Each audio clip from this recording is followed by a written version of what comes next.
Each one of our cohorts has a very specific theme around it. We've done work around apprenticeships. We've done work with pathways to technology careers, career navigation, and this current cohort is working on climate resilient jobs. And so it's been really exciting getting to know all these entrepreneurs. I've loved working with them. And this work would not be possible if it weren't for a generous donation by Ares Charitable Foundation. We're so grateful to all of you. I would love for you to hear more about the work that they're doing and why they decided to partner with JFF on this really important work. So Michelle, if you wouldn't mind coming up and just giving us a few minutes.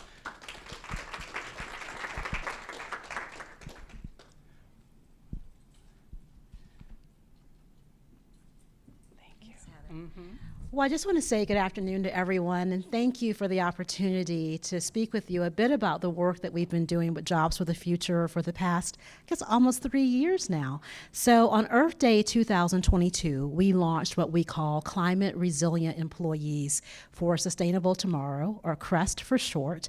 And what we were looking at is not so much just about how do we mitigate and counter climate change, but how do we make the intrinsic connection between workforce readiness, getting people prepared and reskilled for green careers, and as a result, helping to mitigate the challenges that arise because of climate change.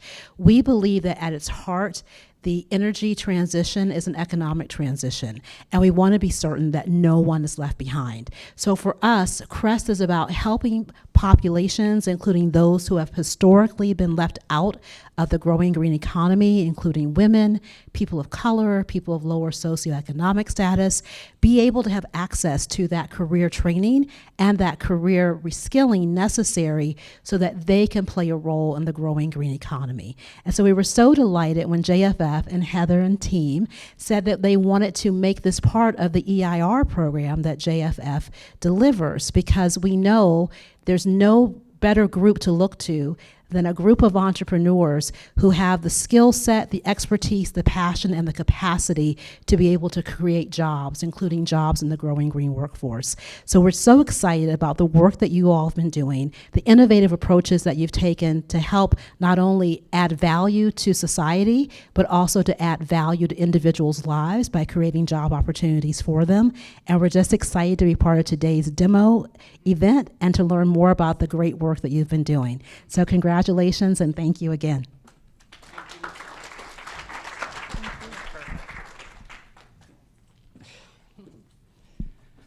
So just a quick program note. We're going to have our entrepreneurs come up, tell you about their companies, give you their pitch. We have a couple minutes of questions, so we'll probably have time for 1 or 2 questions afterwards. After everyone has finished, we will actually have each entrepreneur at a table, and we would encourage our regional challenge grantees who are also in the room to actually meet up with an entrepreneur that you think might be an interesting fit for your organization. And so we're looking for collaboration there, or if you're an investor or potential partner, please go to their table and continue those conversations after all of the pitches.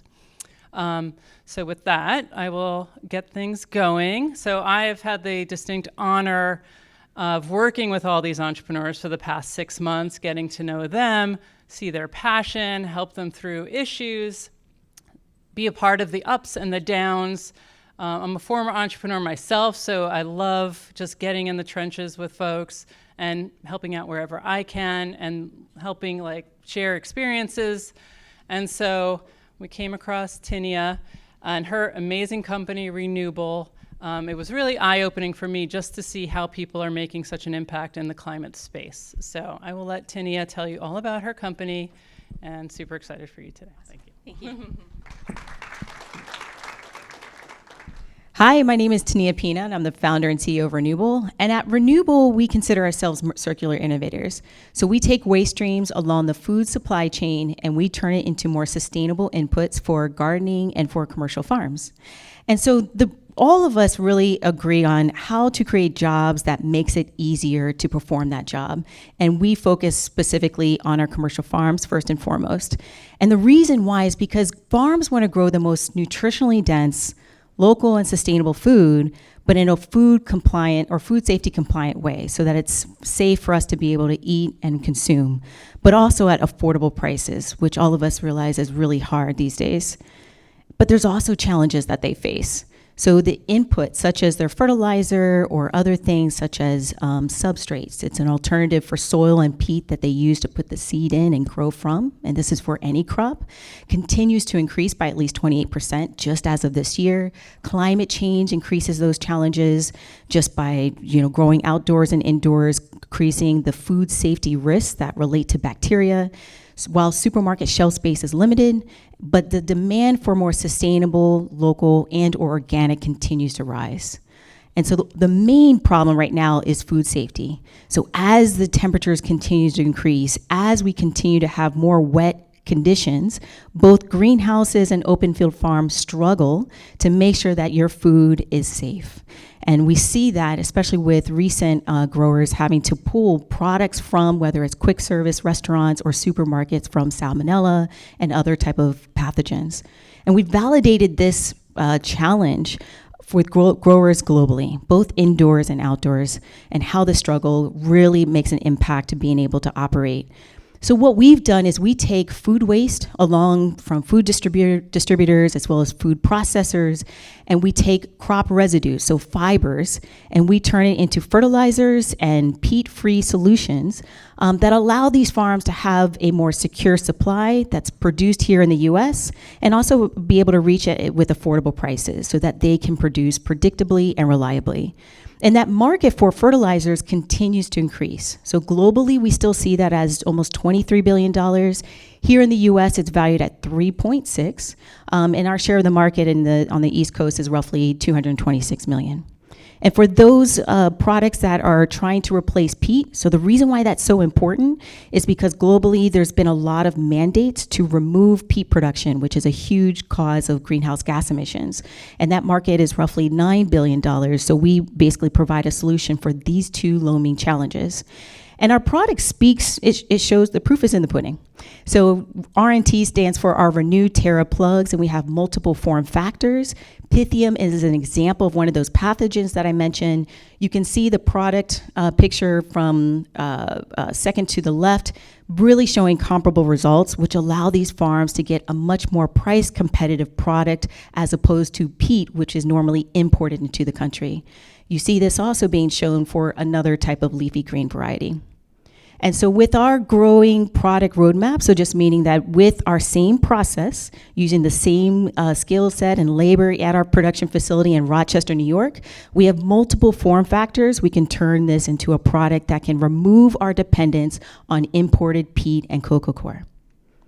And so just from a competitive landscape perspective, we can be 65% more cost competitive. It's a product that is made from a circular process.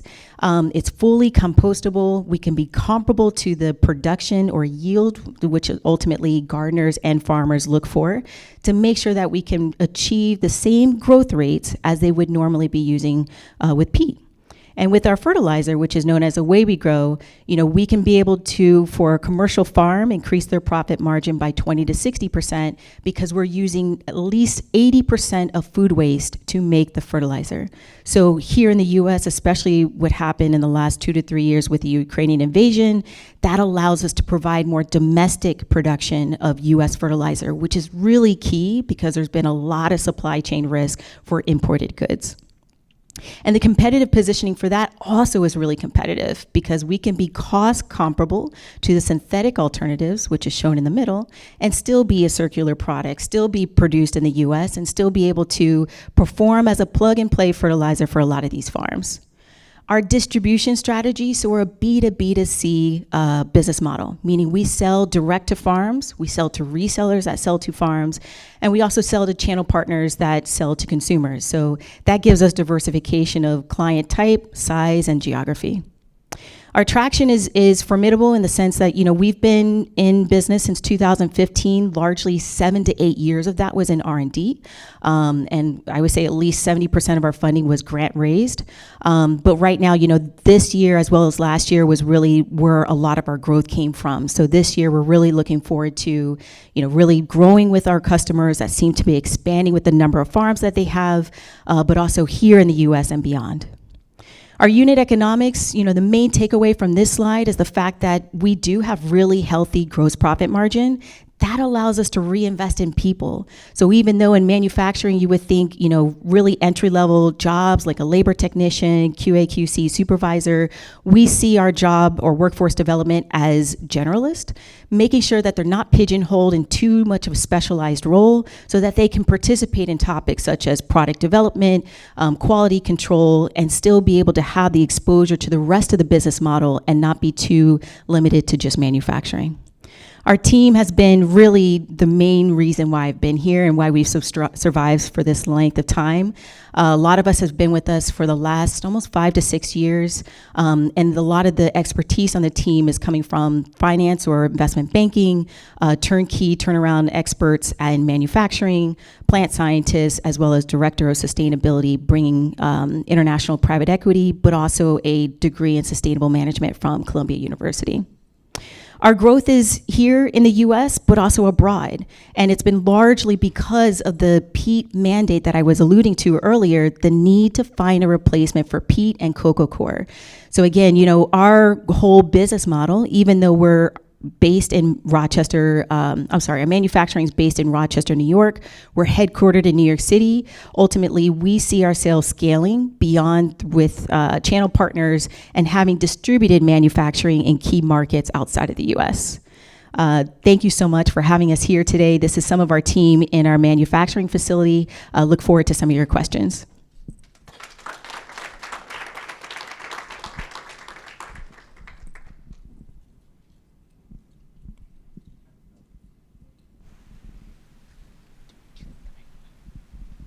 Thank you. Wonderful presentation. And of course, the underlying research is clear. Your plants are growing and thriving in comparison to traditional products.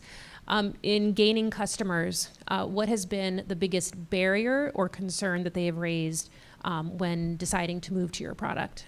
Yeah, good question. A lot of it, first and foremost, is price, then performance, then I would say just the compostability of it. So sustainability has always been our leading kind of core differentiation, and we've never spent any money on ads for growth.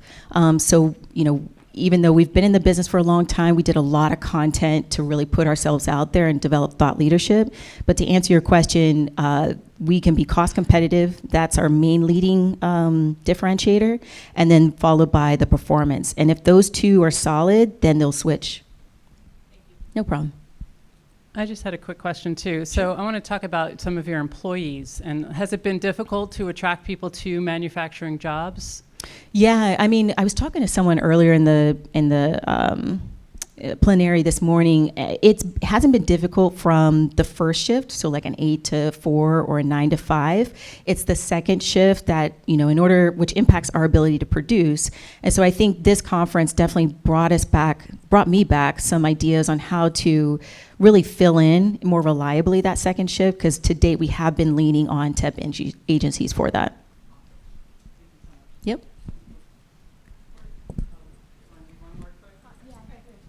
Where do you get your jute from? The jute. The jute? Yeah. Yeah, good question. We do get it from Bangladesh, and we always continue to try to source more locally, but at scale, Bangladesh and often Sri Lanka or India is largely where it's sourced. No problem.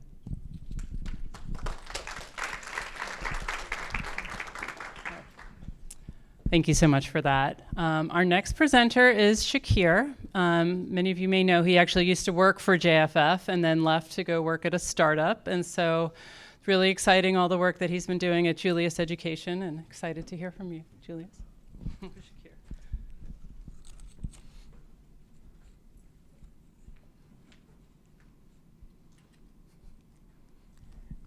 Thank you, Heather.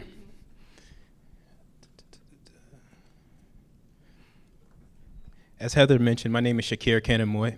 I'm a vice president with Julius and also a member of our founding team. I'm also the proud grandson of Alex Moy. My grandfather was a proud welder. He was immensely skilled and took a lot of pride in his craft. But he also knew that the prestige or the joy that he got from his job wasn't conferred similar to engineer, lawyer, or doctor. And that's something that I saw as I matriculated through my education. We lift up a 4-year degree relative to vocational training. And I think that's what makes me so excited about what we're building here at Julius. We think we have an opportunity to make the clean energy transition one of the most inclusive opportunities for economic mobility in the next 50 years. But we have to get this right. Right now, the industry is awash in confusion. You have employers, governments not having the level of details and data to deploy resources to drive workforce outcomes. Then you also have job seekers not showing where their skills align in the space, and so they're looking for a direction on how they can apply. In fact, we conducted a survey with GED that says 95% of learners are interested in the space, but only 5% know how to get started. And that's bore out in the data. You can see that we had I think I might have messed it up, Lauren, but there's a slide that says 85% of employers are struggling with hiring today. And that's today. There's a projected 9 million additional jobs that are coming online, and so that number is only going to be exacerbated. And so Julius is working to solve that twin problem in 2 ways. First, our labor market intelligence platform. We have leveraged AI and machine learning to build the deepest repository of clean energy labor market intelligence based on job-specific classification and skill taxonomy that allow us to understand the needs of the market at a level that does not exist today. We then leverage this information to make navigator programs. So we recognize that job seekers need help in figuring out what's in demand, how do I translate my skills today? And so we partner with employers and government organizations to think about, this is where I'm at, this is my skill set, and this is how I can transition to the space where I want to be. So we provide the career navigation, the coaching, the training, and upskilling needed to excel in that space. We offer our labor market intelligence on a subscription basis to our government partners and our employers. And then we offer our navigator programs to employers and regional coalitions who are thinking about how do we get these people into the right space. And so I just want to do a quick example of where we are today. This is an example of our labor market intelligence platform. We recognize that to be differentiated on this market, we have to have more accurate and timely data, and that's what we've built. So if you think about the existing solutions that are on the market today, they're largely surveys. And so the surveys take 12 to 18 months to conduct, and they're largely out of date by the time they come online and not helpful for forecasting. The second opportunity that exists out there are other software solutions that are able to aggregate on the SOC code level. So the Bureau of Labor Statistics has not updated that code since 2018. So it is 6 years outdated. And so you're watching companies trying to map really new and individual jobs into categories that don't fit. So you'll have a heat pump technician today, you have an HVAC technician today that has heat pump experience, but that gets washed away when it's rolled up into an SOC code. So employers don't know how to find that in-demand talent. And so we are able to track at that job skill level and help them identify what is the population or supply of talent that's out there and inform where they make their workforce investments. And then on the navigator side, we have worked with Xcel Energy, which is a utility based in Minnesota that is transitioning from coal to renewable energy, and they're looking to how do they build a human capital pipeline to support that. So they're currently working on a solar power plant in Minnesota, and that is in construction today, but they engaged us in partnership with Native Sun, a native-led nonprofit, to do outreach to local community organizations to think about how do we get underrepresented folks in this space. And so we reached out to maybe 300 folks. We were able to provide the career navigation and say, oh, today you're a bartender. You have strong interpersonal skills. You may be well suited to be a home energy rater. So how do we think about those transitions that are a bit non-obvious, but the skill set is there in thinking about the transferability? We've also been able to work with different groups and provide an example of a career map. So one of the things that we work with on job seekers as they try to navigate the space is like, what are the progression pathways that sit with me today? Where do I sit and where can I go in the future? So I wanted to do a quick demo. If I can get this to play.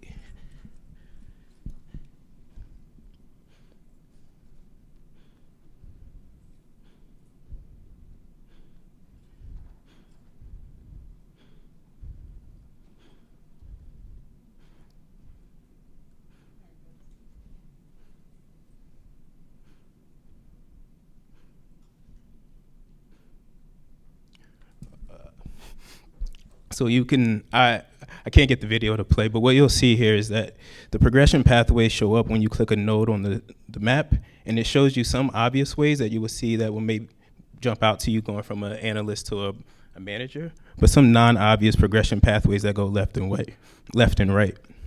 We also separated this career map by entry, mid, and senior. And so someone can sit and say, I'm at an entry-level job today, but where am I going to be in 5, 10 years in the future? And what does that pathway look like? And what is the upskilling that's necessary? One of the things that we find learners really love about this career map is it's backward too. So you can click on the end job and think about what are the steps that I would have to do to get to my dream job of being a vice president of planning and policy. The last thing I want to lift up about the career map is the nodes here that you see with the diamond demarcate roles that require a 4-year degree. We want people to look at this career map and say, this is more accessible pathway, and so you can say, this is where I want to spend my time based on my current situation and educational background. And so we want to make sure that was something that would pop immediately. I'm sorry that the video wasn't able to play. And I want to talk to you a little bit about traction.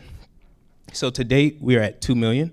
We just crossed that revenue and 3x'd over the past 12 months. Really proud of the growth we've experienced to date. And want to lift up some of the people we worked with or organizations we worked with to do so. So me, I'm happy to work with the DC State Energy Office. We built one of those regional career maps that I just showed you for the green building space. So thinking about what does it take to make buildings more energy efficient, but also overlaying the relevant training opportunities. So it's serving as a one-stop shop for job seekers to come and say, I'm interested in clean buildings, I can see the progression pathways, and I can link out to relevant training opportunities and take that next step. And so that was one of the things I want to lift up. I think similarly, the National Renewable Energy Lab, we work with them on a subscription basis. And so we're one of their data partners providers to help them create standardization in wind terminology and job skills, but also thinking about when they want to forecast workforce data across the country. Lastly, in closing, I want to talk a little bit about growth and where we see ourselves going. In the most immediate, we have made a lot of traction on the corporate side, working with utilities such as Xcel Energy, RPM, and Haleen. And so we want to continue to grow our corporate partnerships. In the far term, we see an opportunity to apply what we've done with clean energy and clean energy adjacent sectors like advanced manufacturing. So you think about advanced manufacturing has some of the similar challenges, and so we think we can do the similar LMI plus Navigator approach to round out there. At Julius, we're really committed to making the clean energy transition a just transition, and would love to get in touch with anyone looking to do the same. Thank you.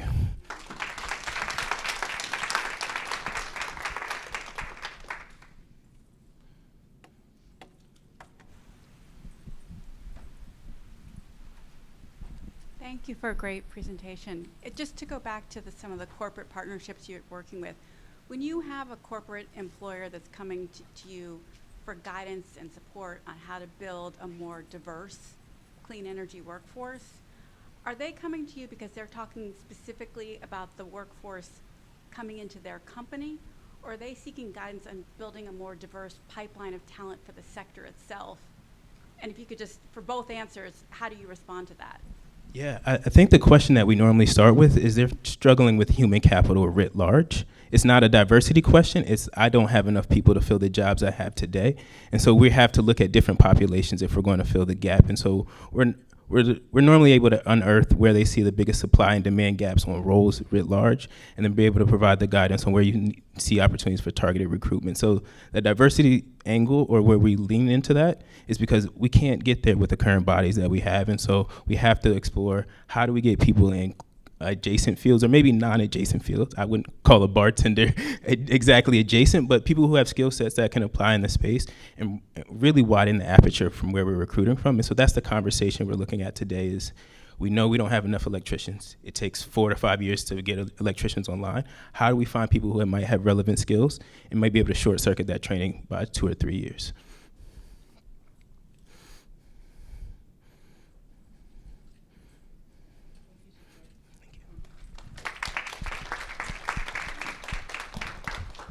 Thank you, Shakir. So our next presenter, a lot of times when you think about truck driving, you don't think about quality jobs, do you? But Max has envisioned a way to combine truck driving and the electric truck revolution that's coming and create quality jobs. So excited to hear from you, Max. Hello. Take your time.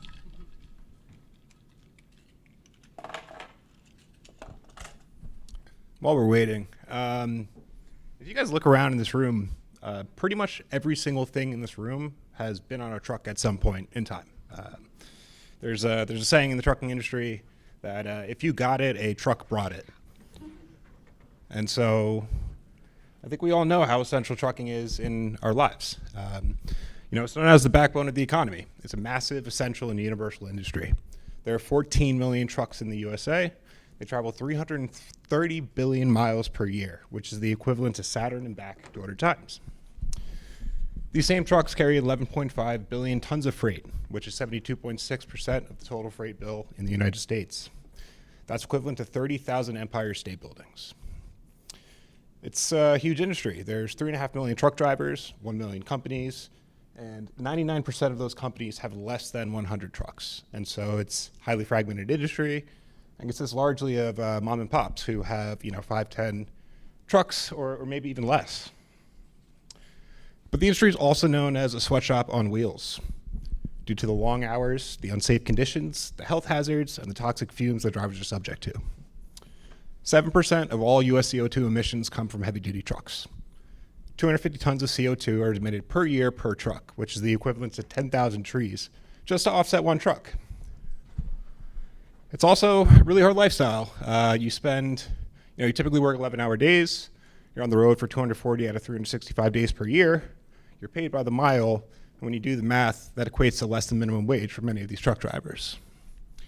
It also has a huge impact on our communities. Noise and air pollution, higher incidences of cancer and asthma within these communities, a disproportionate impact on low-income communities. And believe it or not, the average truck driver has a life expectancy of 61 years, which is lower than many sub-Saharan African countries. There's good news and bad news. Change is coming. AI, automation, electrification, but the fragmentation of the industry makes it really hard to penetrate. As mentioned before, it's a high instance of mom and pops within the industry. 95% of the companies have less than 10 trucks in their fleet. So these folks need help. They need help getting into the EVs. And that's why we started Emissionless. There we go. We're helping freight companies leap into the future. We provide them the operating system for sustainable logistics, basically give them everything they need to operate their trucks.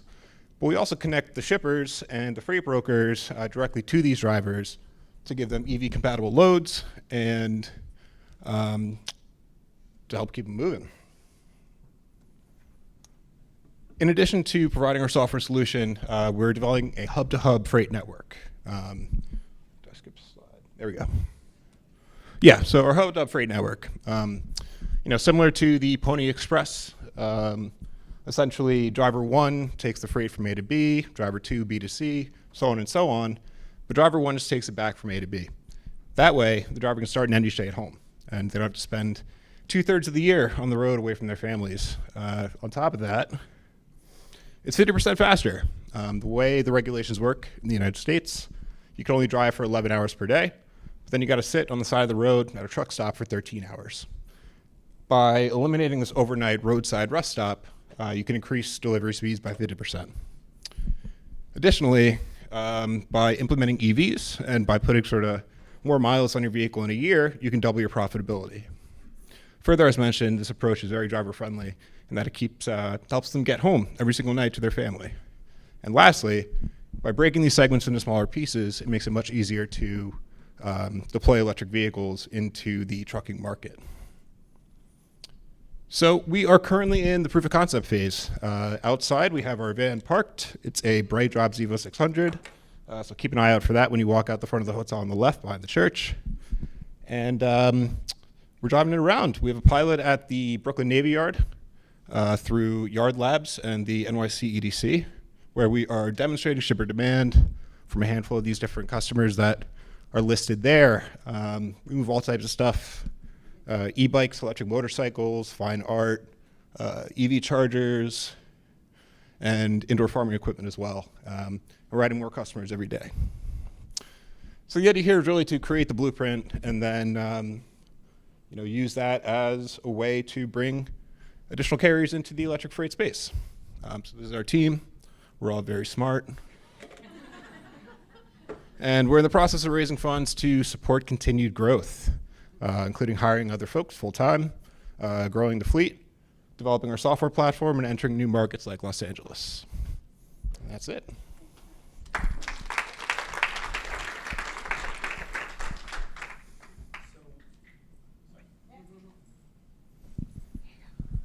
So it's kind of two questions. What's the trade-off of using an emissionless van versus a big rig truck? And then why hasn't someone done this before on the software side? It seems like with 14 million trucks, everyone and their mom must be trying to figure out how to do that as efficiently as possible. Yeah, if I'll take the latter one there. The industry is surprisingly antiquated. Much of the industry still operates on pen and paper, and taking a sort of quantum leap into the world of AI and electrification is a huge step. And further, the industry is insanely fragmented. I can hardly think of an industry that's more fragmented than trucking. And to go electric, it's hard. You need to sort out charging, you need to get your hands on the vehicle, and you need to find compatible loads that make sense for EVs. So there's tons of barriers in the way, particularly for these small and medium-sized fleets. And so we think that we can play a sort of centralized role, help tie it all together, and help them overcome these challenges. And what was the first part? Yeah. So in terms of using the smaller van, the one we have right now, frankly, that one's easier to deploy than a Class 8 semi-truck. The battery on these guys are a little bit smaller. We're also exploring different modes. This system can also be done with pickup trucks. And part of what we're looking to try and raising capital support is how to accomplish this with these lighter sized vehicles that provide more flexibility than a comparative box truck.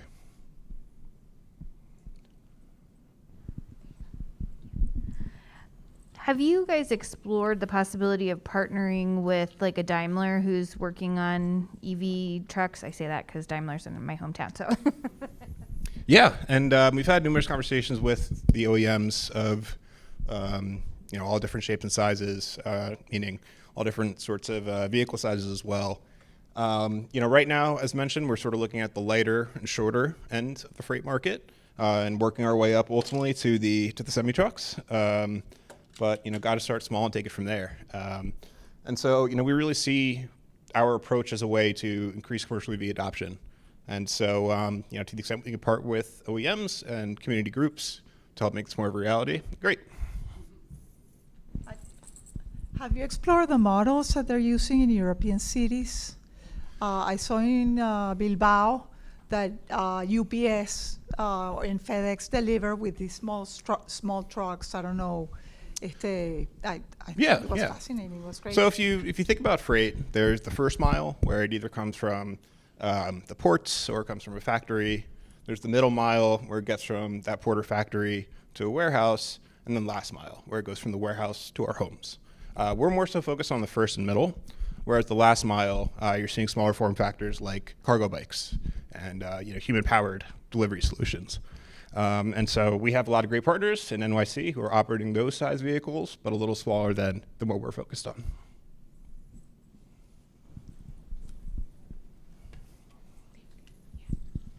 You shared some challenging statistics around work-life balance and around salary in the trucking industry. How would this model potentially impact those areas? If you could share a little bit about that. Yeah, so in particular, drivers are typically paid by the mile. So if they're not moving, they're not getting paid. And so due to the regulatory requirements, they have to spend 13 hours every single night stationary. And that entire time, they're unpaid. So when you average it out across the total time, it equates to lower the minimum wage oftentimes. And even further, these truck stops are not great places to be necessarily, particularly for women who only make up 5% of the industry. And so we think by putting this process into place, we can help folks get better quality rest at home. And by coordinating these relays, we can really help make it a much easier job for folks. Hi. Sure. I'll make it quick. I know you're starting with a smaller scale, but as you move into potentially doing semis, does your app have the capability to track weight limits as well so that these more and heavy vehicles aren't going into areas they're unable to drive? Yeah.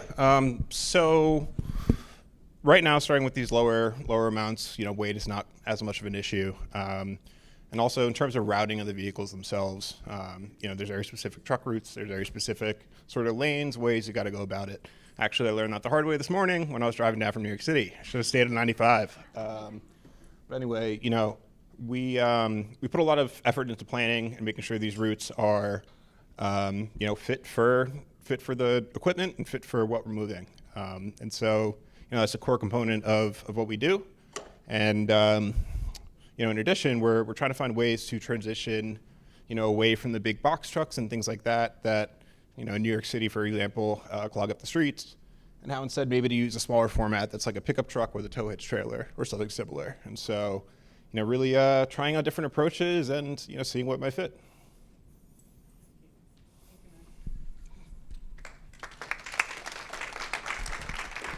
Thank you. Next, we have Kwaku, or KJ, who's got a really interesting company helping farms to actually create their own energy in situ. So, Kwaku. Thank you, Heather.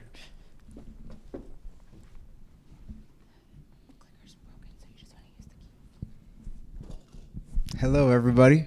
My name is KJ. I'm CEO and co-founder of Farm to Flame Energy. And we provide smokeless, odorless, renewable power at half the cost of diesel. We're tackling the $4.4 trillion global power market, and specifically disrupting the $23 billion diesel generator market. Our serviceable obtainable market goal is $3.4 billion in annual recurring revenue by 2032, with 4 million kilowatts or 150,000 farm-to-flame generators installed. In most of the US, getting electricity is as easy as turning on a switch. But 700 million people around the world do not have access to affordable and reliable clean electricity. This population relies on expensive and dirty diesel generators for constant power. It costs 3 to 4 times the regular electricity price on the grid to operate diesel generators. Toxic diesel exhaust kills over 21,000 people per year. And if for some reason they can't get their hands on the diesel fuel, well, they have no power.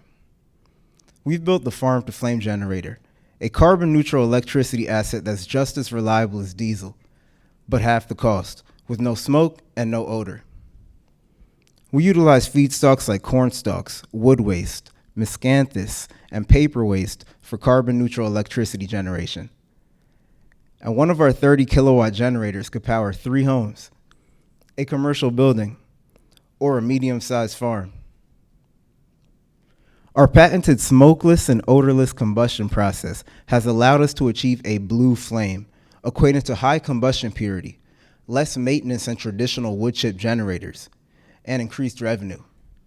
Here's a real picture of the blue flame we achieved, and here's a picture of the FTF 30 kilowatt generator that we built in 2021 with funding from the U.S. Environmental Protection Agency. And we're cheaper than existing options. We're cheaper than diesel by half. We're cheaper than solar plus storage by 2/3, as a battery paired with the panels prohibits cost-effective baseload power. And we're cheaper than anaerobic digestion by half. Farm-to-flame generators operate at 14 cents per kilowatt hour, with no methane, no conflict minerals, and no toxic emissions in our carbon-neutral supply chain. And we have a unique fuel processing procedure that allows a smokeless, odorless flame to persist during electricity generation. We fine grind sawdust-sized material to achieve smokeless combustion. We also utilize LiDAR machine learning to assess fuel quality by removing non-viable components from the feedstock, leading to increased fuel stream purity, generator uptime, and revenue. We make money with energy as a service agreements, also known as power purchase agreements. This agreement costs the customer 14 cents per kilowatt hour, structured just like an electricity bill that you receive at the end of the month. They don't pay for the upfront cost of the equipment, but they experience savings on diesel over a 10-year contract. This affords us a 2.6-year payback period on the equipment. and the average 10-year contract revenue equals $250,000 at 40% profit margins.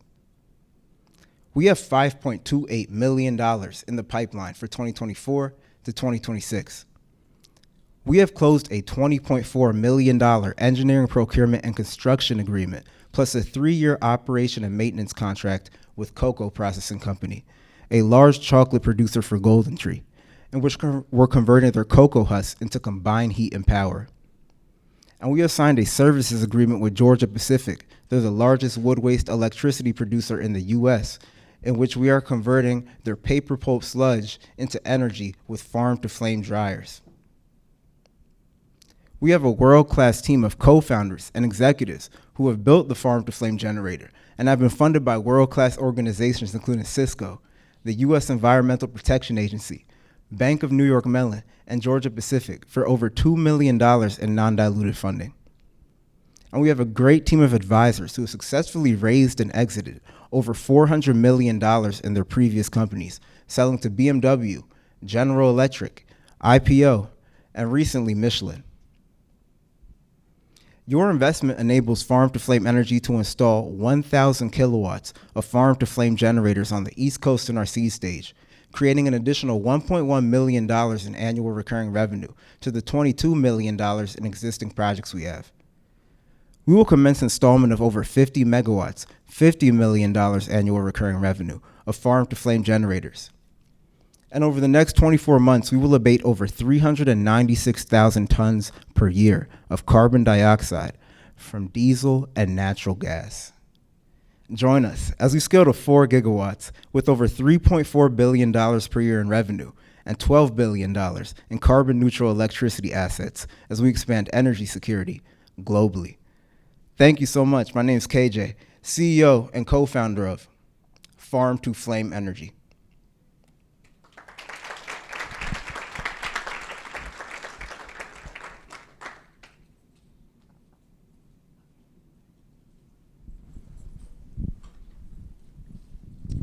How does your model work in terms of the actual fuel? So you guys have a PPA. Are you operating the facility on behalf of the customer and then bringing them fuel? Are they supplying their own fuel? What does that look like? That's a good question. So typically if it's going to be for a PPA or an engineering, procurement, and construction contract, the customer should supply their own fuel. So we have a case with a Vermont furniture company. This is a power purchase agreement. It's for a 300 kilowatt generator. And so they pay us $220,000 a month. That's a PPA. So that's including everything that encompasses a PPA, which includes the equipment costs wrapped into the equipment financing model, the maintenance costs, like the operators to come out and do scheduled and unscheduled maintenance. Now, sometimes they can't provide enough fuel. That 300 kilowatt generator takes about 5,000 tons per year. And they're providing about 2,500 tons per year. So we have to partner with landscaping companies to procure the rest for them. But with a company like Georgia Pacific, they have enough fuel to operate their paper making process. So it really depends on the customer, but typically they should provide their own fuel. If not, we can partner with landscaping companies and actually receive the fuel at no cost because it's a liability to the landscaping company.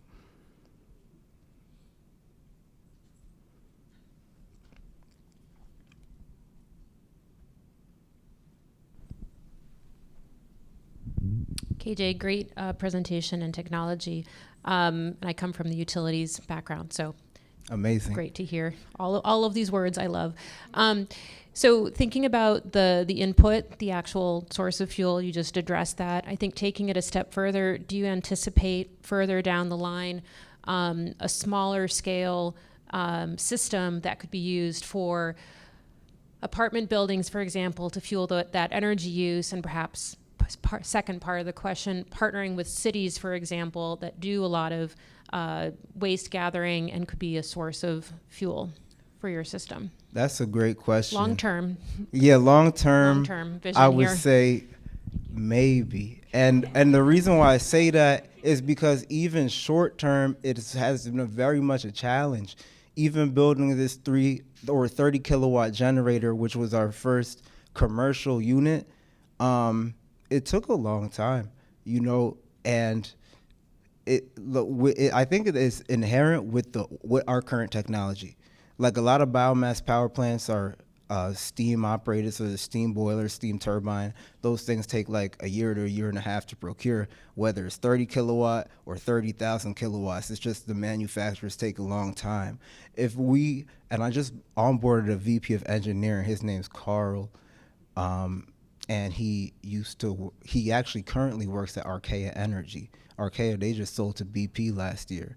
And what we're learning is that there's other technologies out there that will have a more modular impact for cities, apartment buildings, and different ways we can make it modular. But for the size plants that we have now and to really bring stronger revenue in the door, we've been looking at even almost ditching the shipping container model and just building larger stationary power plants. So it would be something I would like to look into the future. Specifically, it's in the fuel cell area, like biomass fuel cells. That's how we could really make it modular. And it would be a great engineering task to look at when we have more PPAs and EPCs bringing in more recurring revenue. So thank you for the question. I just wanted to make a quick comment. I congratulate you for this wonderful initiative. I think it's genius. And keep it up, and I hope you can bring it to what the lady was saying, the apartment buildings, the cities. Definitely, that's what we need. Thank you. I appreciate that. Thank you so much.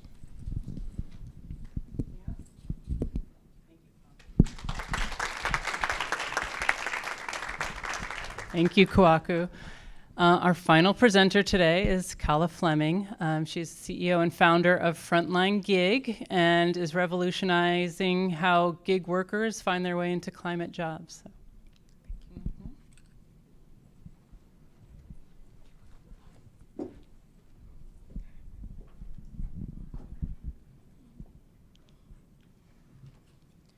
Great. So imagine if finding a paid apprenticeship to build skills and grow your career was as easy as finding an Uber to take you to your next stop. If that idea sounds appealing, you'll love what we're cooking up at Frontline Gig. So good afternoon, everyone. I'm Dr. Kala Fleming, founder and CEO of Frontline Gig. We are an AI-driven workforce development and skills building platform for blue-collar work in climate. We're on a mission to connect 10 million blue-collar and entry-level workers to the green economy over the next 10 years. Blue-collar and entry-level workers lack flexible options to build skills and get paid for doing so. We do have year-long apprenticeships, but for the person that's looking for flexibility, the requirements of these year-long apprenticeships can seem really rigid. We also know that for the range of skills that need to be built, all of them don't take a year or more. And finally, the Department of Labor, they've said that for registered apprenticeships, more than 60% of the individuals who sign up for them don't end up completing them, which means that there's interest, but for different reasons, people are dropping out. So given the $3 trillion climate and green jobs economy that we have ahead of us, the employers that are facing labor shortages, they just need more options to be on the table. We see a big opportunity to help them, and the simple question that we're asking with Frontline Gig is, what if we can make apprenticeships smarter?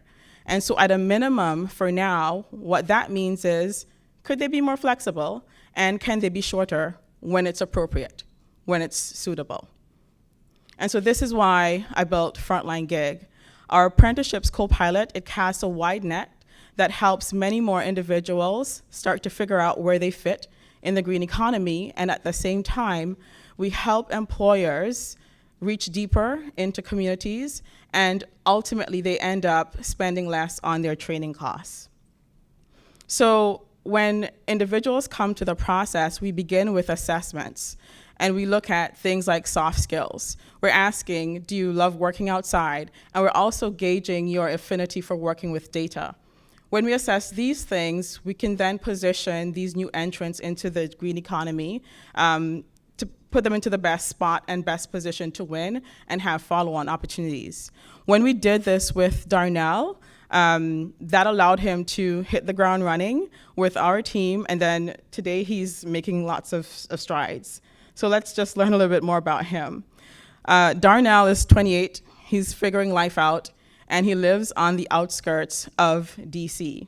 He came to our platform after he saw an ad to do park restoration work. And before he's a freelancer who had been doing things like fixing cars and mowing grass. So when he saw our ad, it was another opportunity to get some same-day pay, and maybe that would have been it. But he found out that with Frontline, there's opportunity. So he came, joined a crew, started on park restoration work, making $17 an hour as a crew member. Within 4 weeks, he got promoted to be a crew lead because he tested really high on the characteristics that we look for with crew leads. And so that's everything from curiosity to being able to manage and lead teams of people. So as a crew lead, part-time, he makes $22 per hour. As a crew lead, and then also because we have paid training work that's provided as a part of what we're able to offer, given our partnership with the Department of Energy and Environment, he came to a green infrastructure paid training and found out that there was a thing called horticulture. And he thought, oh, I can learn more about this thing and then end up building a career to make more money. So today, Darnell, he started community college like a month ago because of what he learned about the opportunities for his future. So these are the kinds of connections that we want to make for many more Darnells. We make money via a three-sided marketplace that helps employers discover, track, and hire talent. A lot of our monies at the moment come from the discovery piece of things, where on average, as an individual works about 40 hours per week. With the markups, we make about $200 per person. By the end of this year, we're looking to have 2,000 individuals on the platform, and by next year grow that to 10,000, and that translates to about $1 million in revenue by the end of the year, and about $3 million by the end of next year. Our team brings a ton of experience across big tech and the built environment. In the last year, we've booked around $200K in revenues. We've also attracted about $400K in non-dilutive grants and investments, and we're backed by Techstars. We currently have a $2 million pipeline, and that's anchored by one of our most recent partnerships with Finance New Orleans, and this is an affordable housing partnership, and that will allow us to connect about 1,000 individuals in New Orleans to green jobs, opportunities in the local construction industry. The partnership for us also sets up the model moving forward to work with every green bank across the country and more than 100 affordable housing organizations. So we're raising $1 million, and the bulk of that is going to go to our platform, where we're building out more AI algorithms to get better at matching and also learning content and certification pathways. We'll also be putting some of that into marketing, brand development, and for the actual learning hubs that we'll build in Baltimore and New Orleans. So lots of traction, but we're just getting started. And so I invite you to join us as we help employers invest in communities to find the talent that they need before they need them, and as we help more individuals get discovered and get recruited for a spot in the green economy. Thank you.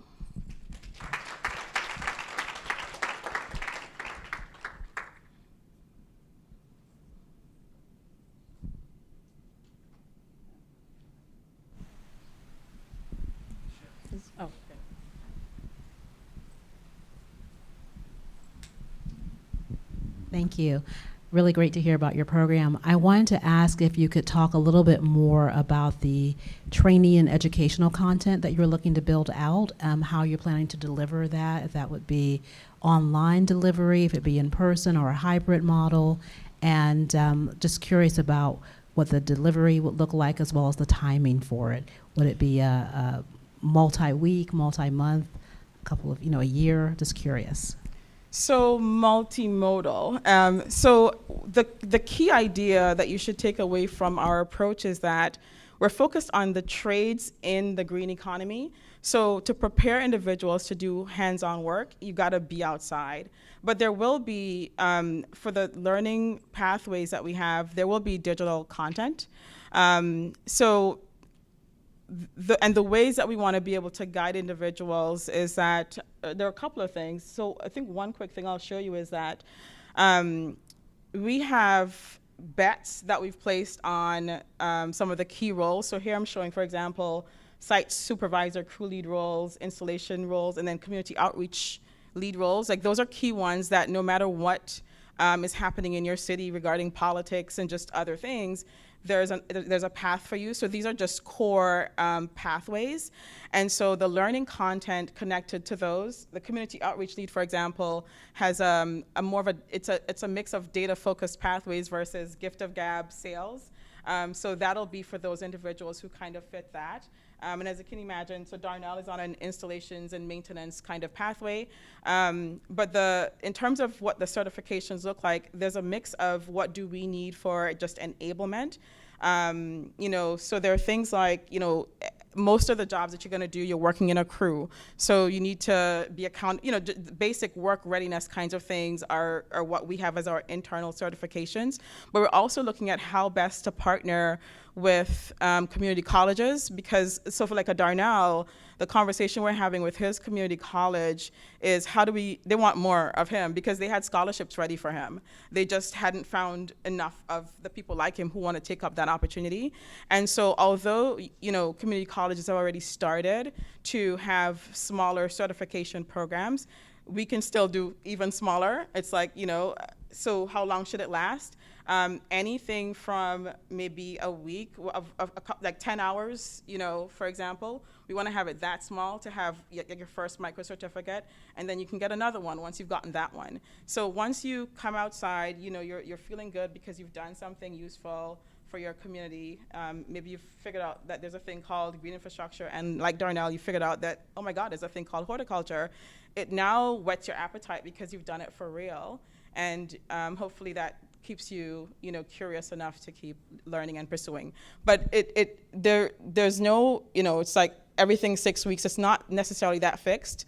It will depend a little bit on what we're seeing for our needs, as well as what our employers saying or training programs saying that they need to better prepare the field that we're sort of going to push towards them.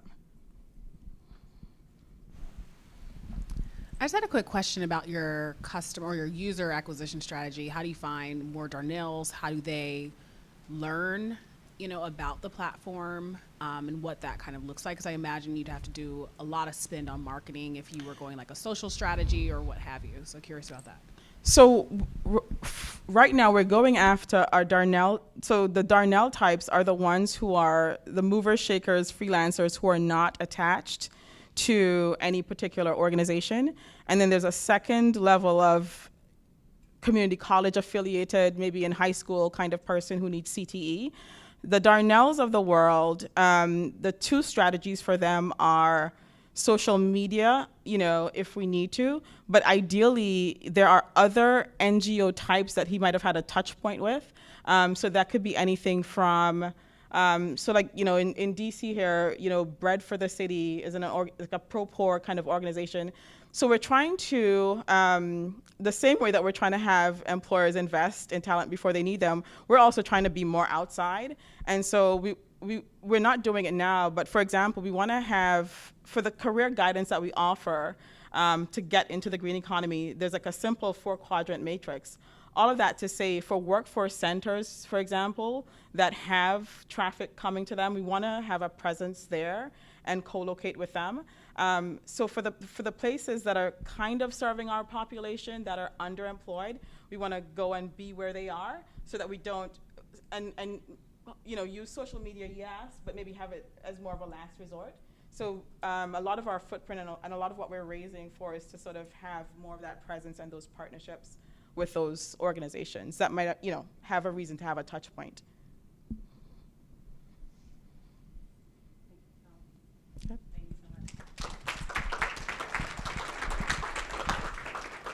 Thank you so much for being here, and thank you for your engagement today. I hope you're as impressed with our entrepreneurs as I have been over the past couple of months.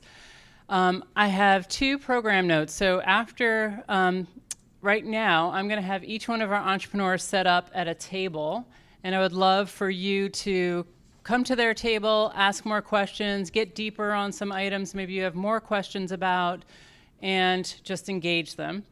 After this, we will also have a reception outside for entrepreneurs and our regional challenge grantees. And for those of you who do not fall into those 2 categories, we have another reception that the Greater JFF is having in the main ballroom. So I hope you'll stay and engage with our entrepreneurs, ask some more questions, figure out some great partnerships, overlap between the companies, and just continue the conversations. And then we hope to see you at the reception afterwards. So thank you so much for coming today.